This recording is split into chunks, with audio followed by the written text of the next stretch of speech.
அன்பு உள்ளங்களே, அனைவருக்கும் வணக்கம். நாம் இப்பொழுது பாண்டிச்சேரியில் மணக்குள விநாயகரை பற்றி பார்த்து கொண்டிருக்கிறோம்.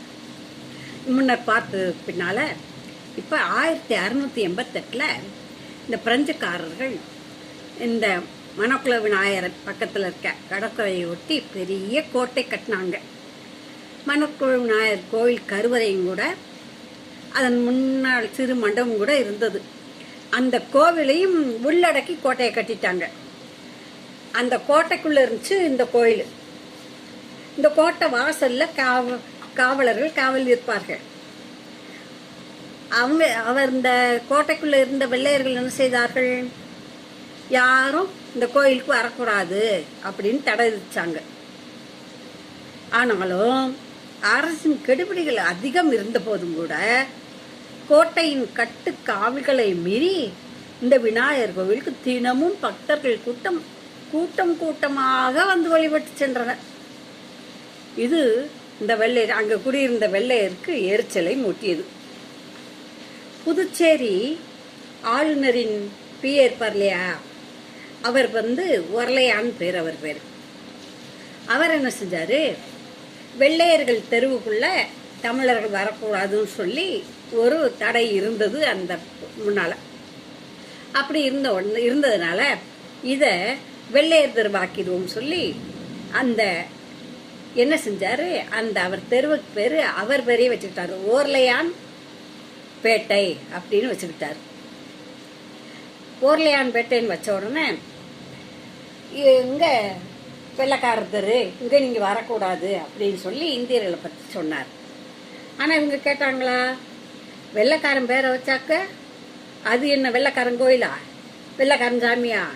விநாயகர் எங்க சாமி, அதனால நாங்க அப்படித்தான் கோயிலுக்கு வருவோம், கும்பிடுவோம், கூத்தாடுவோம் என்று தடை மீறி கொண்டாடினார்கள்.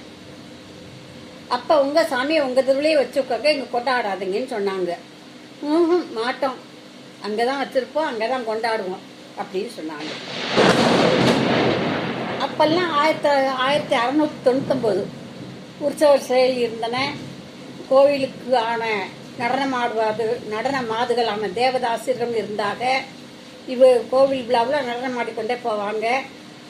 மணற்குளத்தில் திருமுழுக்காட்டு நடக்கும், உற்சவம் நடக்கும், திருவிழாக்களும் திருவீதி விழாக்களும் நல்லா நடைபெற்று வந்துள்ளன. இதெல்லாம் வெள்ளையர்களுக்கு இடைஞ்சலா இருந்துச்சு. உடனே கோவிலில் சும்மா வேணா வந்து கும்பிட்டு போகலாம், உற்சவங்கள்லாம் நடத்தக்கூடாது, நீங்கள் டம்முன்னு தம்முக்கு அடிக்கிறீங்க, கொட்டை அடிக்கிறீங்க, டம்மார் அடிக்கிறீங்க, சாமி வந்து ஆடுறீங்க, அதெல்லாம் எங்களுக்கு பிடிக்கல, நீங்கள் வரக்கூடாதுன்னு சொன்னாங்க.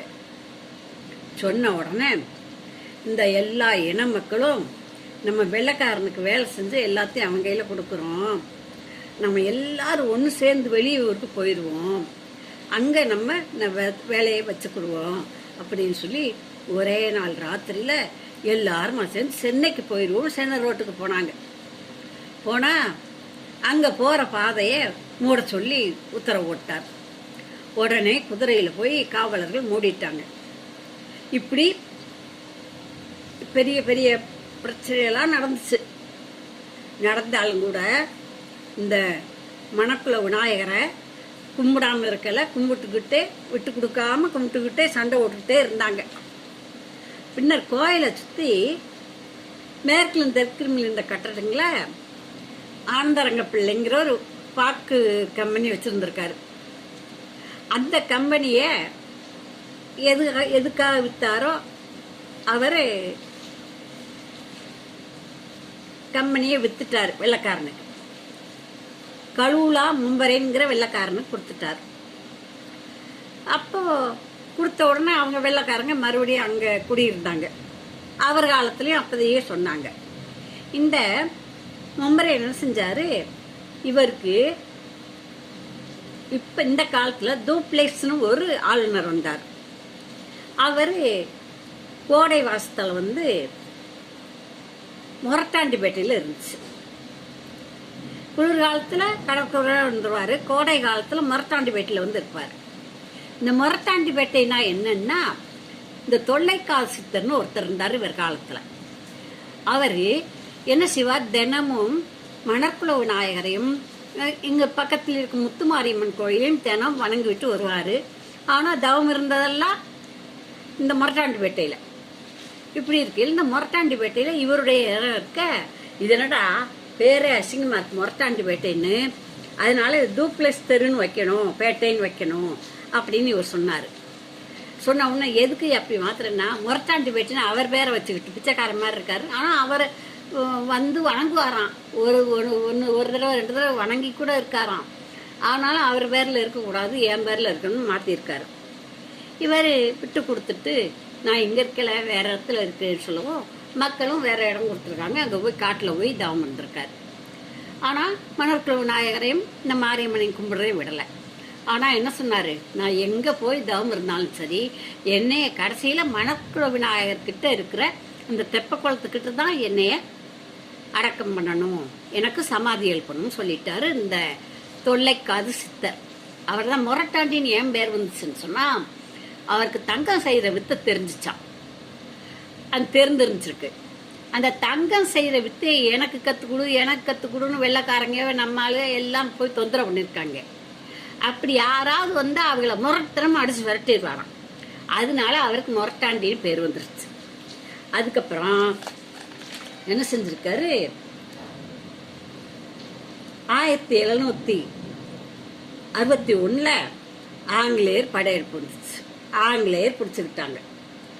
அப்பொழுது கலுவாமும்புரங்கிறவருக்கு இந்த மறுபடியும் ஆங்கிலேயர் வந்திருக்காங்க, இனிமே பிரெஞ்சக்காரரை விட்டு ஆங்கிலேயருக்கு ஆட்சி வந்திருக்கு, அதனால இவங்களை லேசாக வெளியேற்றிடலாம் அந்த விநாயகரை நினச்சிருக்காரு.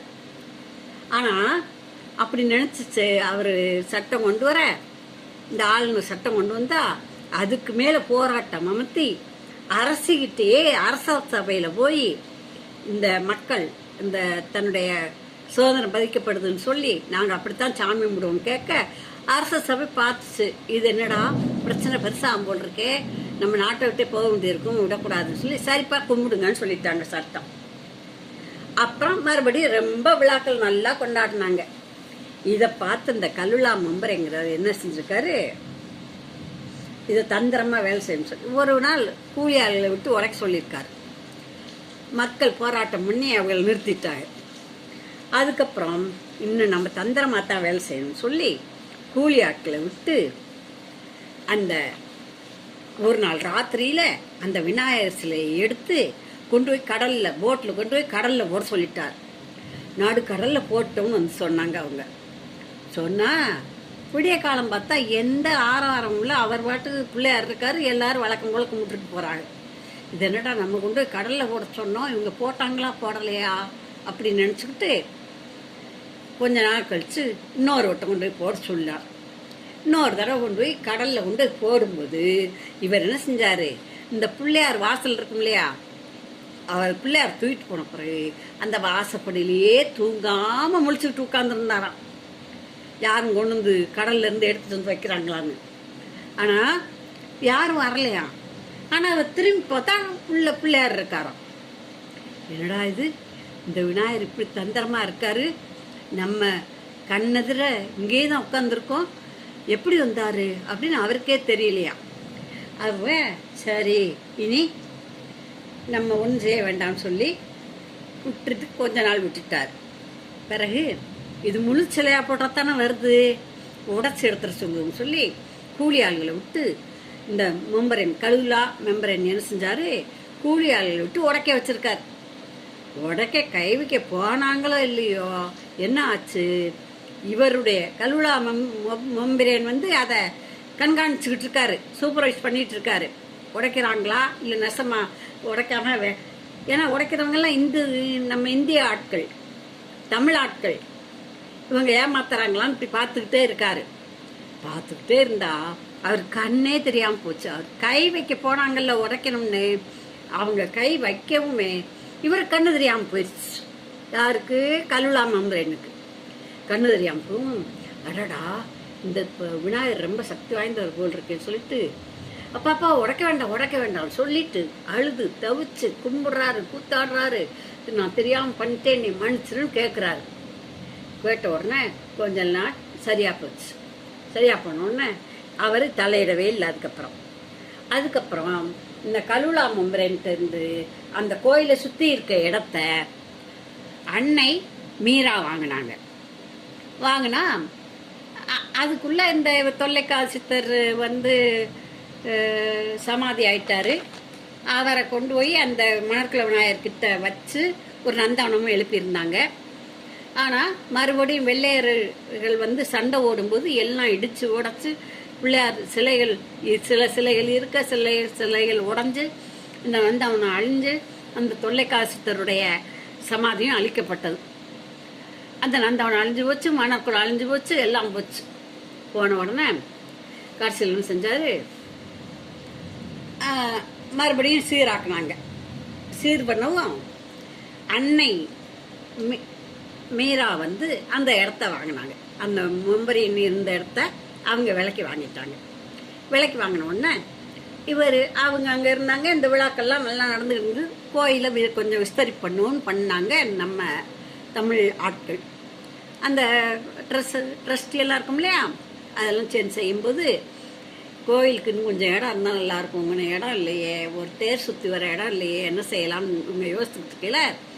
ஒரு நாள் ராத்திரியில் இவங்களுக்கு தெரியாது, அன்னையுடைய கனவுல போய் விநாயகர் கேட்டாருன்னு சொல்லி மறுநாள் காலையில் எவ்வளவு இடம் வேணுமோ எடுத்துக்கோங்க என் இடத்துல இருந்து பிள்ளையாருக்கு. நேற்று இரவு வந்து என் எனக்கு கனவுல வந்து விநாயகர் இடம் கொடுன்னு கேட்டாரு, அதனால அந்த இடத்த எடுத்துக்கோங்கன்னு சொன்னாங்களாம். இது செவி வழி செய்தி. அதுக்கப்புறம் அந்த இடத்தையும் சேர்த்து இப்போ கோயில் கட்டி இப்போ இருக்க கோயில் விரிவாக்கம் செய்யப்பட்டு அழகாக இருக்கிறது. நமக்கு அருள் தரும் அந்த விநாயகரை, சக்தி வாய்ந்த விநாயகரை நாம் வணங்கி அருள் பெறுவோம். நன்றி, வணக்கம். மணக்குள விநாயகரை பற்றிய செய்தி இந்த டாக்டர் C.S. முருகேசன் அவர்களுடைய புத்தகத்திலிருந்து நான் படித்து உங்களுக்கு கூறினேன். நன்றி, வணக்கம். அவருக்கும் இந்த பாண்டிச்சேரியின் கோயில்களை பற்றி நாம் அறிவதற்கு தக்க குறிப்புகள் எடுத்து எழுதி கொடுத்த, புத்தகமாக்கி கொடுத்த அந்த டாக்டர் C.S. முருகேசன் அவர்களுக்கும் நன்றி சொல்ல கடமைப்பட்டிருக்கிறோம். நன்றி, வணக்கம்.